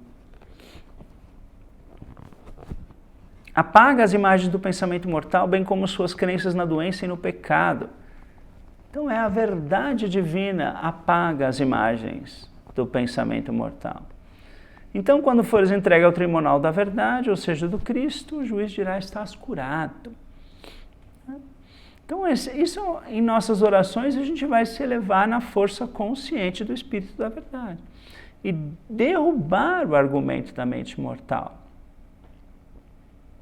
né, com argumentos da mente divina. Né, ou simplesmente com uma compreensão tão grande do amor de Deus, que às vezes a gente não precisa nem argumentar nada mentalmente. A gente só sente o amor de Deus, né? E aquele erro se desfaz, cai por terra, né? Mas na maioria das vezes, como o nosso pensamento ainda é um pouco distante da verdade, né? No cotidiano, a gente precisa de argumentos, né? Então, assim como cada sintoma é um argumento da mente mortal, então, por exemplo, senti dor na perna, né? É um argumento da mente mortal. Fala, olha, estou com dor. E daí eu vou estar alerta para, primeiro, não aceitar esse argumento, não procurar uma causa para isso, né? Não legitimar essa alegação do erro. Se eu falar, é mesmo, ontem eu fiz muito exercício, por isso que eu estou com dor na perna. Ou seja, eu procurei e achei uma causa, aceitei essa causa e pronto, agora eu vou sentir essa dor na perna porque eu aceitei isso no meu pensamento. Então, se a gente está alerta, a gente não vai procurar já falar, não, essa dor não é real, Deus não me deu essa dor, não faz parte, né, da criação perfeita de Deus a dor. Eu sou 100% espiritual, né, uma ideia espiritual não sente dor. Né? E se esse pensamento falar, foi por causa de...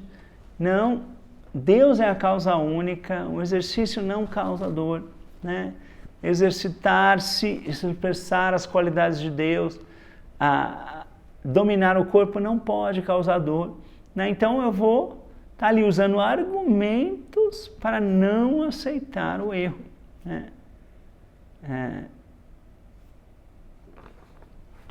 Então vamos aqui para a seção 5.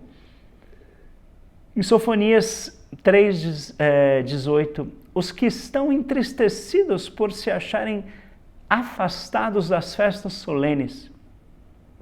Eu peguei só esse trecho aqui, né, e fiquei pensando, porque às vezes eu estou entristecido, né? Por exemplo, existem muitas festas literárias no Brasil, e eu adoraria ser convidado para participar dessas festas literárias, né, como escritor, como eu fui uma vez, né, há uns meses atrás, fui numa festa literária de Maringá, foi a primeira vez que eu fui convidado para uma festa literária.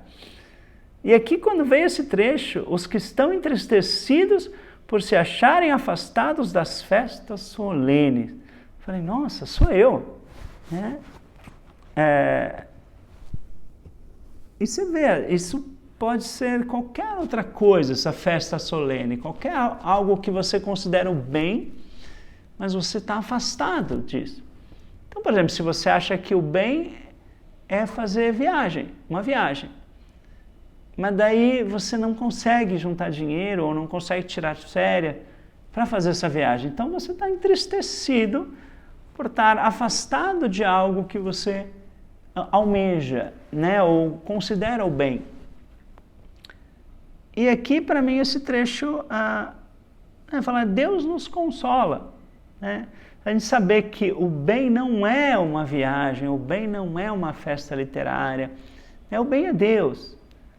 Então, se eu tomo consciência de que o bem é Deus e que o bem está à nossa disposição infinitamente, né? O bem não é coisa. Então, se eu achar que o bem é participar de uma festa literária, eu estou falando que o bem é uma coisa e que eu estou afastado dessa coisa. Agora, se o bem é Deus, e é impossível a gente estar afastado de Deus, é impossível a gente estar afastado do bem verdadeiro, né?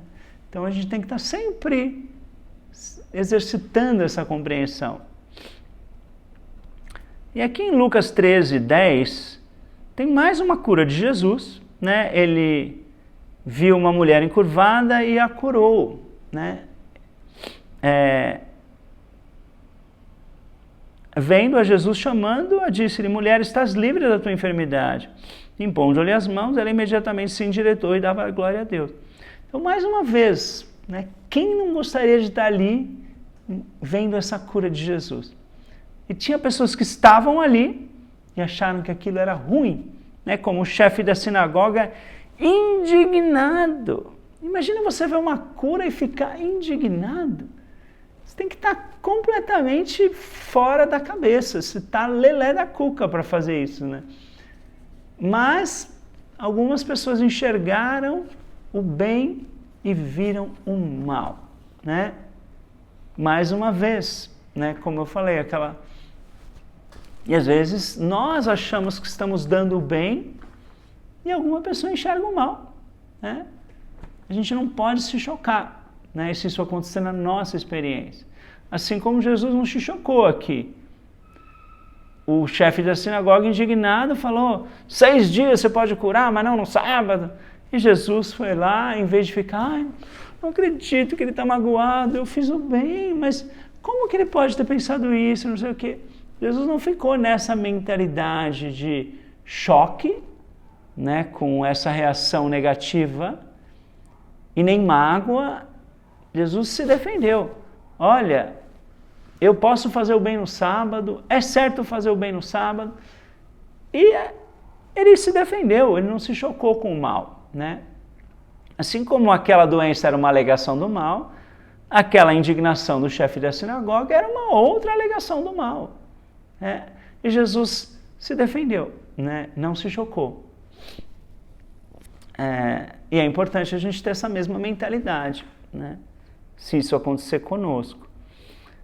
Aqui na página 495, se a doença fosse verdadeira ou se fosse a ideia da verdade, não poderias destruir a doença e seria absurdo tentá-lo.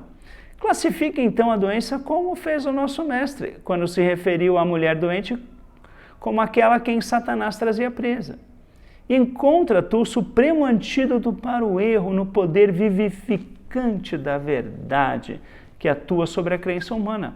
Poder esse que abre as portas do cárcere aos que estão presos e liberta os cativos física e moralmente. Então lembra, a gente está usando o poder vivificante da verdade. Não é nosso poder, não era um poder pessoal de Jesus. Era o poder da verdade, né? Que está à disposição para nós também. Está aqui exposto em Ciência e Saúde, na Bíblia, né? Aqui na página 131, tem uma frase aqui que fala: daí a oposição do homem sensual à ciência da alma. É importante lembrar que esse homem sensual não é o termo que a gente usa hoje em dia, né? É um homem cujo pensamento está fundamentado nos sentidos materiais. Isso é o homem sensual, né? Então, por isso que um homem cujo pensamento está fundamentado nos sentidos, ele se opõe à ciência da alma, que é totalmente fundamentada na espiritualidade, né? Em algo que não se vê com os sentidos materiais, mas se percebe com o senso espiritual, né? Mais adiante, na página 412, lemos: para curares por meio de argumentos. Né? Lembra que eu já falei, a gente falou sobre isso, argumentos.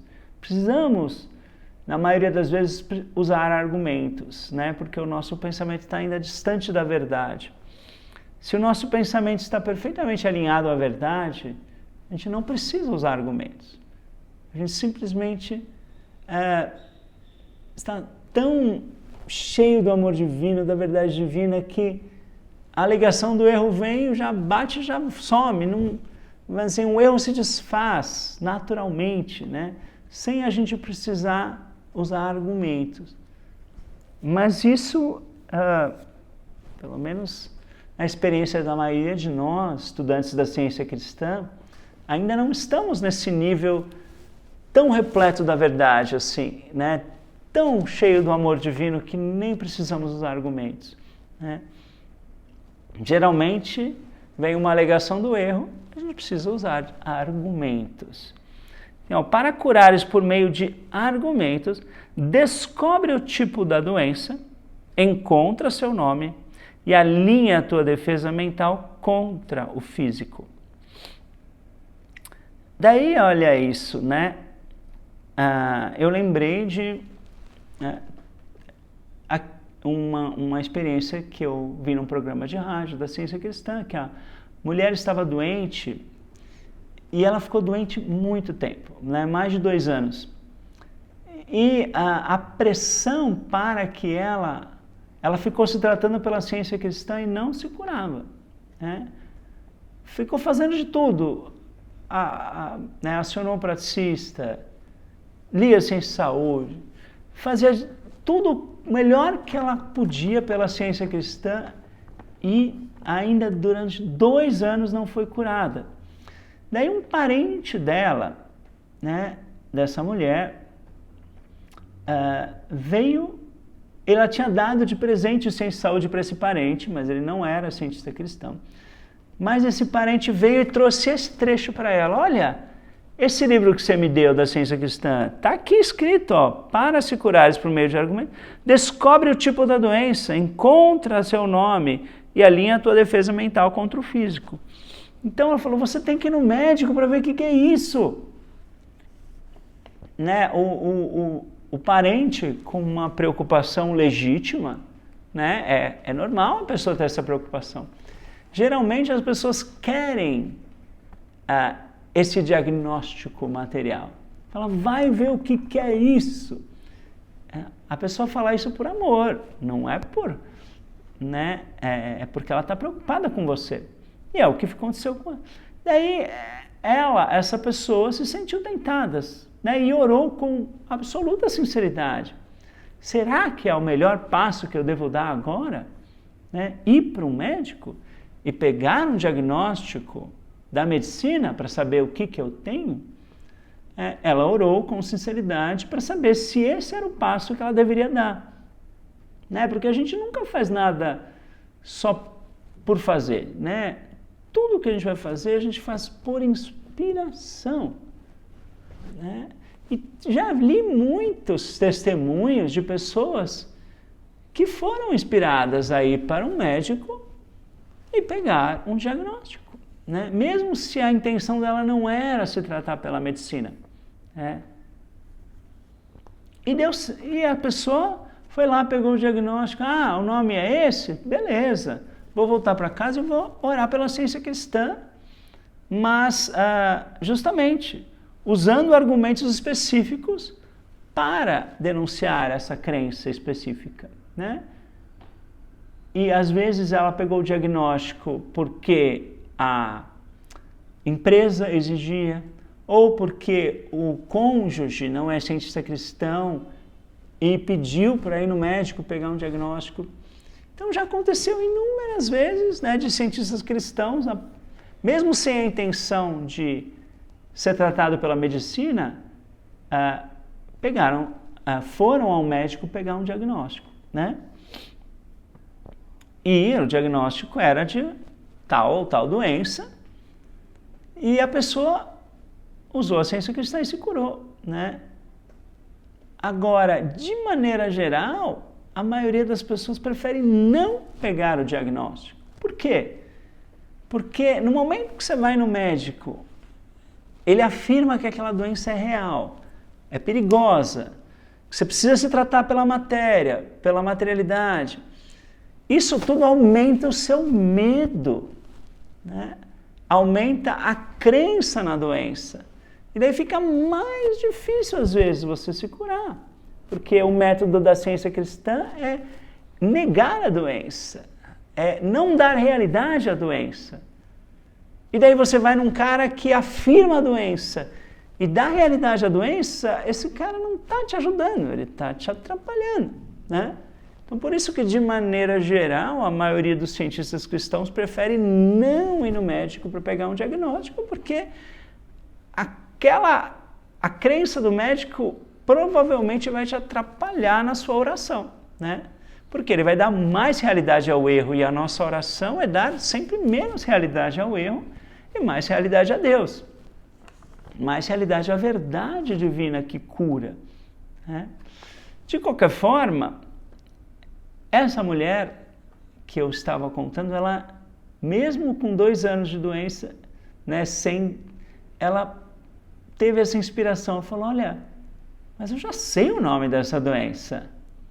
É mentira, é falso testemunho, é irrealidade, é sonho mortal. Eu não preciso saber se o sonho tem um nome ou outro nome. Eu sei que é sonho. Eu sei que Deus não criou essa doença. Eu sei que ela não faz parte da minha identidade espiritual como filha perfeita de Deus. Então eu sei o que eu preciso saber, né? Eu não preciso ir num médico para ele me contar qual é o nome do meu sonho. Eu preciso despertar do sonho, né? Então, ela ficou firme orando e foi curada, né? E foi 100% curada. E depois se tornou praticista da ciência cristã e professora, e se tornou até membro da diretoria da Igreja Mãe, né? Ela já é uma praticista que veio para o Brasil algumas vezes e tudo. Mas ela contou esse testemunho que era muito bonito, assim. Mas cada pessoa vai ter uma inspiração única. Não é porque ela teve essa inspiração que você tem que ter essa mesma inspiração, né? Quando tiver um desafio para enfrentar, Deus vai estar te guiando para dar os passos corretos, para enfrentar aquele desafio, né? Você vai confiar 100% em Deus. E se Deus te inspirar a pegar um diagnóstico, né, ouça a inspiração. Se Deus não te inspirar, ouça a inspiração, né? Quer dizer, não existe fórmula, nem certo e errado. A única coisa é, de maneira geral, se evita o diagnóstico para, né, como eu já falei, para não dar mais realidade ao erro. Mas nem sempre é a melhor opção e às vezes você não tem opção, né? No caso de principalmente no caso de um emprego, né, que exige que você vá fazer um exame. Mentalmente insiste em afirmar que a harmonia é a realidade, que a doença é o sonho temporal. Então, quer dizer, se você sonha que um tubarão está te comendo, ou que um dinossauro está te comendo, vai fazer diferença? Não. A sua solução é despertar do sonho. E a mesma coisa, se o sonho é de câncer, ou se o sonho é de resfriado, ou se o sonho é disso ou daquilo, não importa o nome do sonho, o que importa é despertar do sonho, né? Então, por isso, mentalmente insiste em afirmar que a harmonia é a realidade e que a doença, não importa o nome que ela tenha, é um sonho temporal. Dá-te conta da presença da saúde e do fato de que o ser é harmonioso. É que o original, the fact of harmonious being. Então fala o fato do harmonioso ser. Esse ser em Deus, ser no eu sou, é esse harmonioso ser, né, no espírito. Então, dá-te conta da presença da saúde, de todas as qualidades que Deus te deu, que juntas compõem a saúde, né, do fato do harmonioso ser, até que o corpo corresponda às condições normais de saúde e harmonia. Admitir para si mesmo que o homem é a própria semelhança de Deus dá ao homem liberdade para assenhorear-se, né? Tornar-se senhor da ideia infinita. Né? Isso está na página 90 e é importante. Não vou admitir que eu sou um mortal doente. Não, eu vou admitir que eu sou a imagem e semelhança de Deus. Né? Isso me dá liberdade para assenhorear-se dessa ideia infinita. Vamos para a seção 6. Em Apocalipse, João teve essa visão maravilhosa, né? Houve peleja no céu. Miguel e seus anjos pelejaram contra o dragão. Também pelejaram o dragão e seus anjos, todavia, não prevaleceram, né? E foi expulso o grande dragão, a antiga serpente que se chama Diabo ou Satanás. Essa crença num poder separado de Deus, numa mente separada de Deus, foi expulsa. Foi atirado por terra e com ele seus anjos, seus pensamentos. Então ouvi grande voz do céu proclamando: agora veio a salvação, o poder, o reino do nosso Deus e a autoridade do seu Cristo, pois foi expulso o acusador de nossos irmãos. Então aqui é um vislumbre, né, de que a alegação chamada diabo, né, esse nada querendo ser algo, foi expulso da nossa consciência, né, da nossa experiência. Na página 563, temos o senso humano talvez se admire da desarmonia, né, de um sintoma, de qualquer manifestação de desarmonia. Ao passo que para um senso mais divino, a harmonia é o real e a desarmonia é o irreal. Podemos até ficar atônitos ante o pecado, a doença e a morte. Realmente, às vezes, uma alegação de pecado, de doença ou de morte nos deixa atônitos. Podemos ficar até perplexos ante o medo humano e ainda mais assombrados ante o ódio, que levanta sua cabeça de hidra e mostra seus chifres nas muitas invenções do mal. E realmente, infelizmente, existem muitas invenções do mal, mas todas são irreais, isso que a gente precisa saber, né? Por que deveríamos ficar apavorados ante o nada? Essa pergunta é maravilhosa, né? Então, existem muitas invenções do mal, mas todas são irreais, todas são o nada, né? São só máscaras diferentes para a mesma mentira de um poder separado de Deus, né? De uma mente separada de Deus. Por que deveríamos ficar apavorados ante o nada? E daí eu adicionei aqui, eu pensei, não é só apavorados, às vezes é indignados ante o nada, às vezes é ultrajados ante o nada, às vezes é decepcionados ante o nada, ou magoados ante o nada, ou chocados ante o nada. Então, tem inúmeras reações que o nada pode nos causar, né? Que o erro pode nos causar. Nem sempre é pavor, né? Às vezes é indignação, mágoa, choque. Então, por que deveríamos ficar chocados ante o nada? O grande dragão vermelho simboliza a mentira, a crença de que a substância, a vida e a inteligência possam ser materiais. Esse dragão apresenta a soma total do erro humano. O autor do Apocalipse arranca o véu a essa corporificação de todo o mal e vê o caráter hediondo do mal, mas também vê a nulidade do mal e o fato de que Deus é tudo. É isso que a gente precisa ver. O autor do Apocalipse vê que aquela antiga serpente, cujo nome é diabo ou mal, está incansavelmente à espreita para ferir o calcanhar da verdade e tentar impedir o desenvolvimento do progênito da ideia espiritual. E nós somos esse progênito da ideia espiritual, né? É o Cristo em nós, que é fértil em saúde, santidade e imortalidade. E não podemos, né, aceitar nada que procure ferir o Cristo em nós, né? Ou impedir o Cristo de se manifestar em nós. Na página 567, fala essa alegação errônea, essa velha crença, essa antiga serpente, cujo nome é o diabo, o mal, argumentando que haja inteligência na matéria, seja para beneficiar, seja para prejudicar os homens, é puro delírio, é o dragão vermelho. Então, essa alegação de que às vezes a inteligência na matéria possa beneficiar o homem. Né? Então,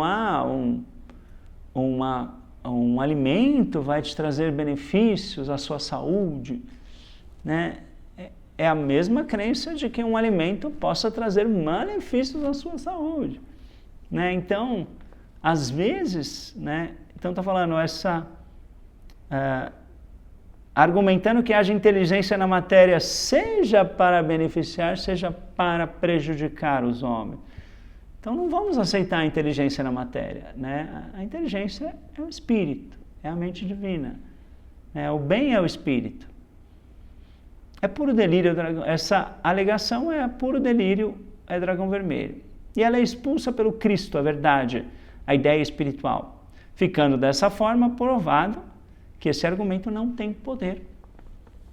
E o último trecho diz assim, na página 355, que não seja mais ouvida a desarmonia, independente de seu nome.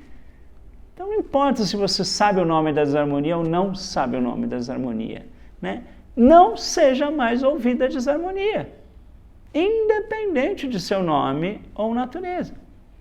E que o senso harmonioso e verdadeiro da vida e do ser tome posse da consciência humana. Então a gente tem que ter esse senso harmonioso e verdadeiro da vida e do ser em Deus, né? No ser no eu sou. Tomar posse na nossa consciência, né? E daí não vai haver espaço para o erro, né, na nossa consciência, porque a verdade e a vida tomaram todo lugar ali, né? Então é isso, pessoal. Muito obrigado por me acompanhar em mais esse estudo, né, e estar ali desfrutando comigo de toda essa riqueza.